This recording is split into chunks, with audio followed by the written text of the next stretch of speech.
വാക്കുകളുടെ കൂട്ടിനുള്ളിൽ വ്യക്തികളുടെ ആകാശങ്ങളെ നമുക്ക് എങ്ങനെ ഒതുക്കാനാകും? വ്യക്തികളിലൂടെയും സംഭവങ്ങളിലൂടെയും സ്വയം അനാവൃതമാക്കുന്ന ദൈവത്തെ നമുക്ക് കാത്തിരിക്കാം.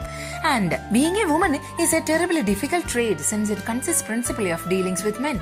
സ്ത്രീയുടെ ഭാര്യ, മരുമകൾ, അമ്മ എന്നീ റോൾസിൽ വേദനയും കയ്പും നിരാശയും സ്വാഭാവികമാണ്. Saint Monica, whom we honor today, was a mother of one of the greatest saints in the history of the church, Saint Augustine.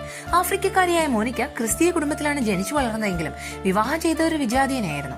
Her marriage and home life were difficult, but she was a woman of deep faith and prayer. Well educated ആയ മകൻ Augustine Greek പഠനങ്ങളിലേക്ക് തിരിഞ്ഞ് അവിവാഹിതനായിരിക്കും ഒരു കുഞ്ഞിന്റെ അപ്പനൊക്കെയായി മനിക്കേൻ പാഷണ്ഡത സ്വീകരിച്ച് കൂടുതൽ മോശമാകാനായി റോമിലേക്ക് പോയപ്പോൾ അവനോടൊപ്പം ആ അമ്മയും പോയി. മിസ് അംബ്രോസ് ആയിരുന്നു ആ അമ്മയുടെ പ്രാർത്ഥനയ്ക്ക് ദൈവം നൽകിയ ഉത്തരം. അംബ്രോസിന്റെ പഠനങ്ങളോട് ചേർന്ന് അവസാനം അഗസ്റ്റിൻ ജീവിതത്തിൽ തിരിച്ചു നടന്നു. കൺഫെഷൻസ് എന്ന തന്റെ ആത്മകഥയിൽ Saint Augustine shares the beautiful story of his mother. He became one of the most influential theologians in the history of the church. Let's remember our mothers today in a special way.